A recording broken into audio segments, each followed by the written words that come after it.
guys, welcome back to my channel. So today we're actually going to be talking about how I improved my GPA with these 5 steps. Nothing too crazy, nothing too hard, you don't have to do a lot of work. So a little background story about where my GPA was and where it is now. My GPA started off at like somewhere, it was high my first semester in college, and then it slowly trickled down to basically being like a 1 point something. I was going to be like a semester away, not even a semester away. Like I was basically almost at a academic probation. So September before I did academic, before they were gonna put me on academic probation, I was like a semester away from it. I sat down with my mom and was like, I ain't figured something else out. College is not working out for me. Like I'm gonna go to school to be like a dental assistant or whatever. She was like, okay, that's what you want to do. So we sat down with things. I was like, oh, science, don't want to do that. So I ended up doing sociology major, and then being able to bring my GPA from that 1 to a cumulative of a 2.8, which is actually really good because I was like a 1.8 to 2.8 in a year. Because I did graduate after I left from my community college. I did go on to a 4-year college, and while a 4-year college normally you go from a community to a 4-year, it's 2 years. I did finish from a spring to spring, which is a year time frame. Okay, now that we had that, so we had the framework of where I'm going with this. Okay, so I started improving my GPA when I was in my last semester at my community college, right before I transferred, and then I just kind of continued on from there. But it didn't improve my GPA that much. Only literally, and didn't. Yeah, basically those classes didn't really count that much. I think my coming into Sac State, my GPA was like I really want to say like a 1.99.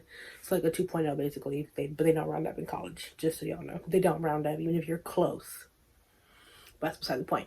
So the only good thing is that Sac State, they base your honors stuff based off of your Sac State GPA, not off of your cumulative. So I did graduate college with honors, but that doesn't really count because my cumulative wasn't there. But yeah, anyways, so my first step that I started doing was I'm a visual and I'm also an audio learner depending on the subject. With like science stuff, I have to see it. Like if I don't see it, it doesn't. I mean, words mean nothing to me. So that's kind of like that. English, things like that are more technical. I can do fine with just words, but the added bonus of a visual does help. So I do both. If you are like me, you have like you need audio and a visual. I feel like if you write your notes on paper in class first, and then you like switch, then once class is over, you then retype back up your notes. It kind of gives you that repetition in your head, because when I type, I talk in my head, so I'm like regurgitating the information. So it's like I'm kind of getting it 3 times. So I heard it once, I wrote it down, I'm typing it up, and I'm hearing it again, but I'm hearing it again in my head, and like I'm putting kind of the connections to what makes sense to me. Because as I'm also writing in my notebook, I do kind of add in like extra things that the professor might say. Like I'll do like a little star, like for like professor said this, and I'll just kind of add that in the side, and then I type my notes back in, I'll do like a little box or something, and I'll go like da da da da da da da da. This might be important, whatever the case may be. So that's my first tip when it comes to improving GPA, is to take good notes. And if you don't know how to take good notes, there's a lot of different styles to do it. There's a lot of different even YouTube videos on here about people that know how to take really good notes. And that's how I started off with that first. Like I was in Abilene High School, like, and I hate Cornell notes. That stuff never worked for me. But I get the logistics of why, like doing the column and the thing. So that's kind of why I do, like when I do my typing, I type it like kind of like title, key points, and things like that. That's how I do it. But there's other people on YouTube that have great resources about how they write their notes and how to kind of help you do that. And that's what I also did to kind of get my groove of note taking, because I was never really good at it. My second tip is to read. Now, this is gonna sound weird because who reads in college? Like,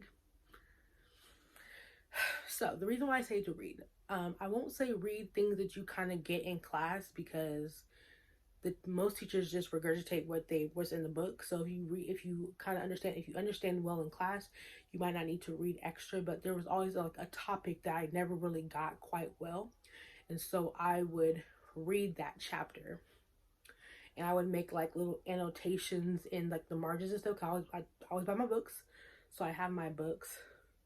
So I would like write in the margins, and I would highlight things that like would be like, I would highlight it, be like, I might have a question on this. I would highlight in like purple, because purple for me was questions. Like if I didn't understand something in the book, I would highlight with purple and come back to the next class, and I would ask about why, like what was in the book that made it, you know, like why do we need to know this information, basically. I definitely would recommend like reading, and even if it's just like you don't understand like a section, like for torts, right? It could be like you don't understand personal injury, or like for biology you don't understand genetics. Like you can just read that one little section about it. Like you don't even have to read like, or like a certain thing of genetics or whatever class that you're in. If you don't understand like a small subsection in a bigger section, you can just read that blurb. And then sometimes on the side of books they'll have like like a little special box that says like extra information you need to know, or things like that. Things on the side of the book that don't nobody ever read. That part. Those parts will actually really help you in the long run when it comes to tests, because most of the time professors will put things that are on the side of the book that you don't read in the test. You'll be like, why? But they do that. Now, not all professors do that, but some of them, all the professors I had always did that. I'd be like, why? Like, who reads that? It's to get you to read it, to make sure, to even know if you read it, because only people that know if you read it if they do the little blurb on the side, because obviously you read it. So that's something that I've learned, like, you know, through how to improving my GPA. The third thing is, don't be afraid to go to tutoring. Okay, I was one that was like afraid to go to tutoring. I would only go if they offered extra credit for it. Because that was like a big thing in my community college. They would offer tutoring, and if you went to tutoring, you could get extra credit. So I would go.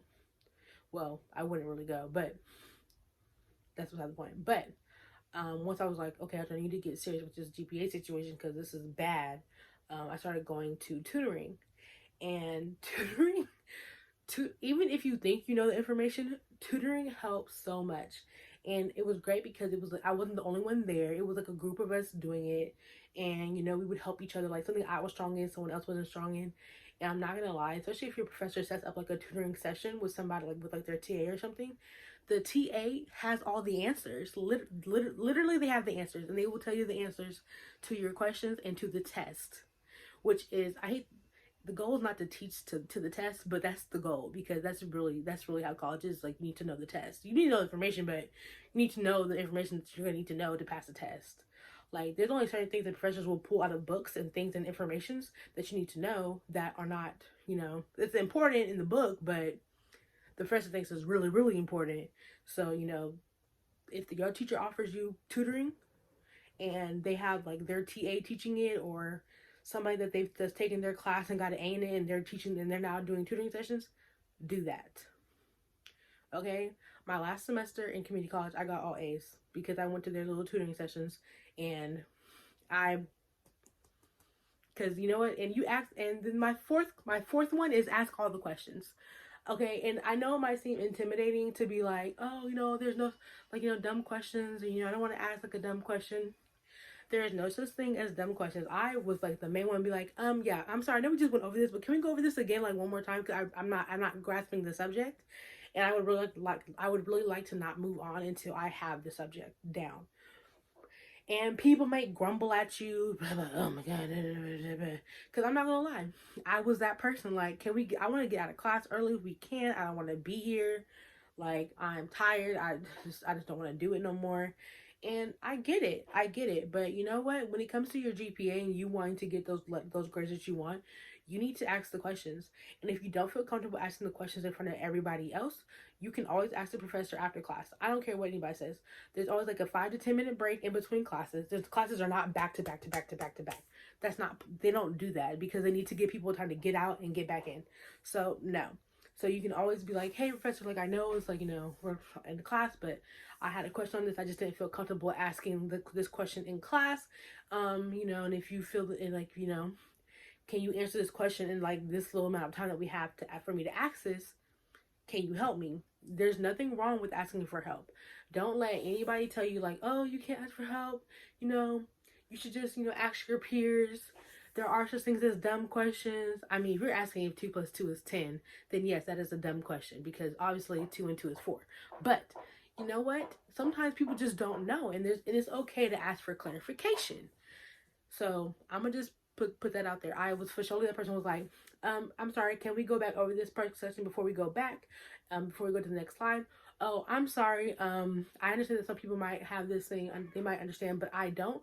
Is there a way that you can maybe simplify it a little bit just so that I can understand it in my head and then write it down that way? Or I'm sorry, can you slow down? You're going too fast. Never be. Oh, I might have 6 for y'all, because the next thing is never to be afraid to ask a professor to slow down. Some professors go super fast through their slides. Like I have a professor right now, because I don't know if they told you guys this, but I'm doing paralegal classes right now, and one of my professors, she goes through her slides like this.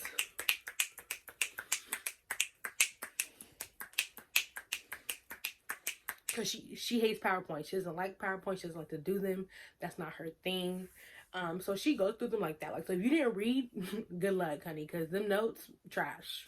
Okay, there's been a couple times where I didn't read, and I was screwed because she went through the slide like that. I'm like, I can only type so fast. Because in her class, I can't write notes. There's no way I will, no. Because I have an auditory delay, and so, like, as someone's talking to me and I'm writing down, I'm like 2 sentences behind that person that's talking. So like for me, if you talk fast and you go through your slides fast and I can't go back and reference what's on the slide, it's a wrap. I can type faster because it's kind of just like my brain is listening to them. I'm just going like that. So that's a side note. Sorry, but yeah, never be afraid to do what you need to do. And then my 5th one or 6th one, I forgot what number I'm on. I'll put little numbers on the side if I remember to do that. Is that don't be afraid to go to office hours. Now, I know it's gonna see like, oh my god, office hours? Who goes to office hours? Girl, only nerds go to office hours. I understand. But let me tell you something about them office hours. Not a lot of people go to the office hours. So, because of that fact, you and the professor kind of get like a special bond.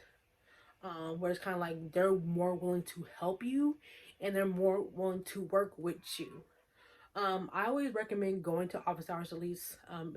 If you don't need it at the beginning of the semester, go at least once or twice in the beginning of the semester, just so that they know your face and they know that you're not just going to come to them at the end of the semester like 2 weeks before and be like, I'm professor, I'm sorry, but I don't know why my grade is like a D, and is there any extra credit I can do to get a B or a C so I can pass the class? Oh, so you're gonna just come to me the last 2 weeks of school to ask for extra credit because you didn't have a bad grade and you don't know your work? Nah, you don't want that conversation, okay? Because professors because their office hours are open every single day from the first day of school to the last day of school. You ain't about to play them. There's 16 weeks in a semester. You ain't about to play them like that. They will not go with it. So my experience has been that if you go to the office hours at least, first a couple times in the beginning, even if it's just like, especially like when you have your first assignment, like first paper or something like that, that turn in the beginning that you turn in at the beginning of the semester, and you get it back within like before like spring break or whatever. There's like a break in between the 16 weeks. Like if you don't get it back before like week 8, and you can be like, hey, I just have a couple questions on this, or even if on homework that you get back, and even if you don't have a question but you got one wrong, you just want to be like, oh, I just wanted to ask you, like, what is it I can do to not get this question wrong the next time? Professors love that. Like, in my class I'm taking right now, I'm pretty sure I'm literally the only person that's been to her office hours, because it's like, because now everybody's in Zoom because of the virus, but even before this class was an online class, and I went to her office hours because I was confused on an assignment because there was not a lot of direction to it, and so I just wanted to get clarification on direction. And she was like, oh wow, she was like, yeah, she was like, no, I'm totally here to answer any of your questions, things like that. Literally, I can email her with any question I have and she responds back to me like that. I have a couple people in that class that like hit me up and they don't get responses for weeks. And I'm not gonna lie, at first that's how she was with me. And once I went to her office hours, I've not had a single problem with her with answering my emails. So I don't know what that tells y'all, but that tells me that when you go to office hours, even before this, like the teachers want you to pass their class. So, but they're not going to help those that don't help themselves. So while yes, they want you to pass their class, if you don't ask for the help, they're not going to help you, and they're not going to just give away points. Okay, they're not going to just go, oh, here's some extra credit, boom, boom, boom. Like, my last semester at Sac State, I had a class, and I'm not gonna lie, y'all, I was kind of struggling with the class. And I was like, man, I was like, I need to pass this class, but there's just no way I'm not gonna screw up my last semester here. And I went to I've been going to the professor's office hours like throughout the semester, and I was like, look, this last paper I need to get an A on. So what is it that I need to put into this paper to get this A? And when I tell y'all, they literally gave me like basically like, put this in your paper and you'll get an A. Okay? There are professors out there that will literally give you the answers to things. Like, I've had professors give me like not answers, like actual answers to tests, but if you go to the office hours, you're like, hey, I was just wondering about this thing, they'll go, oh yeah, make sure that will be on the test. Like, they'll tell you like, oh yeah, that's going to be on the test, so they'll be like, okay, I need to work harder on this question. I already know what the answer is, because they put those could be right, but that's not the right answer. They'll tell you what the right answer is, so you'll get that question right on the test. Like, you need to communicate with your person. You need to like make that connection, that bond, and they'll help you. So that's really all that I did to really boost my GPA. I started taking good notes. I started actually reading my books, and if I had questions in my books, I asked professors about it, and then I asked questions in class, which is key, especially when you're already going over the material. And went to office hours, and I forgot what the other one I said was, but that we had 5, or 6. I'll go back and put the numbers so we know exactly how many tips I gave you guys, because I started off with only 5. I had 5 main ones that help. But yeah, so that's going to be the end of this video. If you guys have any more questions, go ahead and leave them in the comment section down below, and I'll make sure to answer them to the best of my ability. If you guys, I don't think I mentioned this, doesn't matter. So yeah, make sure you guys like, comment, and subscribe, and make sure you hit that notification bell so you get notified every single time I upload a video. And I will see you guys in the next one. Bye.